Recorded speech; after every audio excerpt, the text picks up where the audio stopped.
let's dive straight in.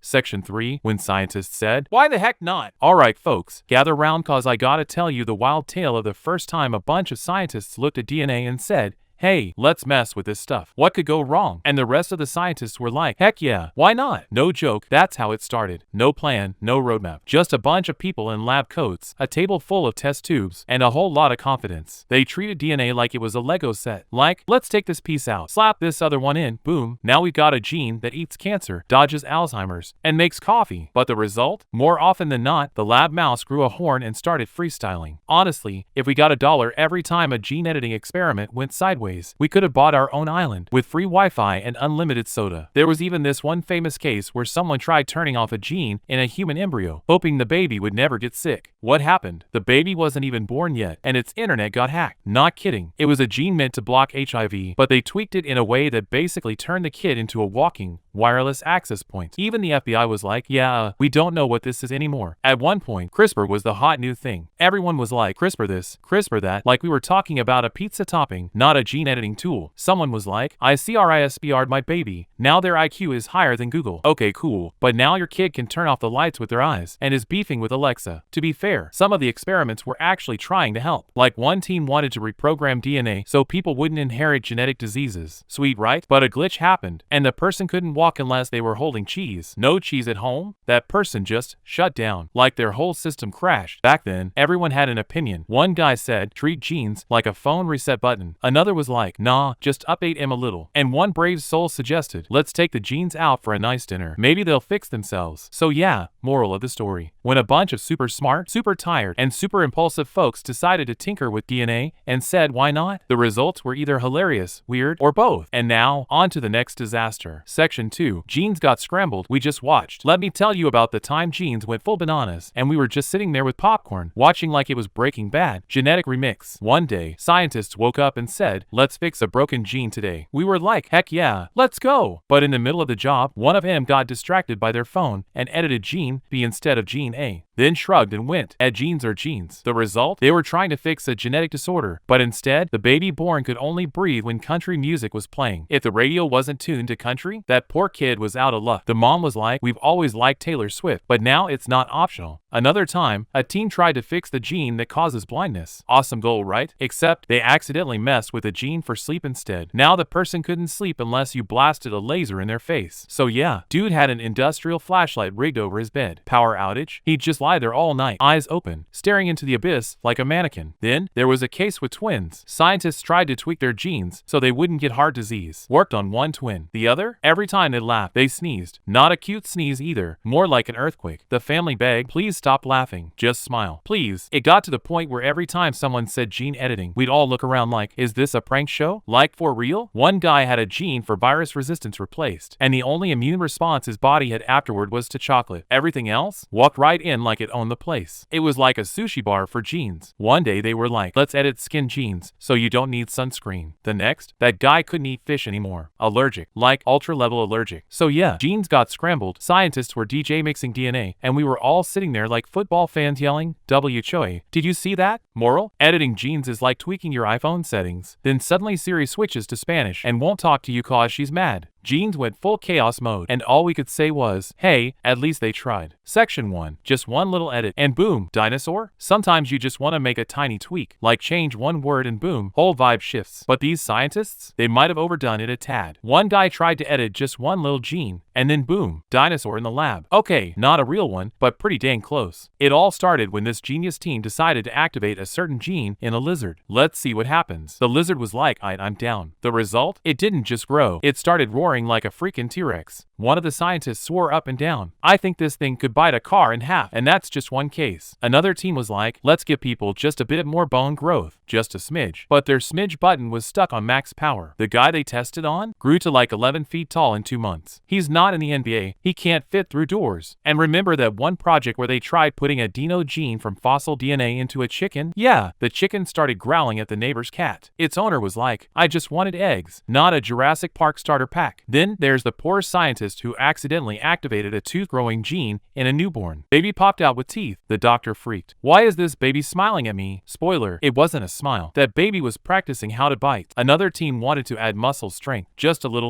The guy got mad one day and split a ping pong table diagonally like a dang samurai. All because of the classic line scientists love to say, just one small edit. Yeah, right. That small edit is like updating your brain's operating system. And suddenly you can only eat if you hear a motorcycle engine. Bottom line, DNA's like a fancy recipe. Add a pinch of salt? Nice. Accidentally dump in TNT? Congrats. That ain't dinner. That's an explosion. So next time someone says just one small tweak, get out of the way. Next time, it might actually be a dino.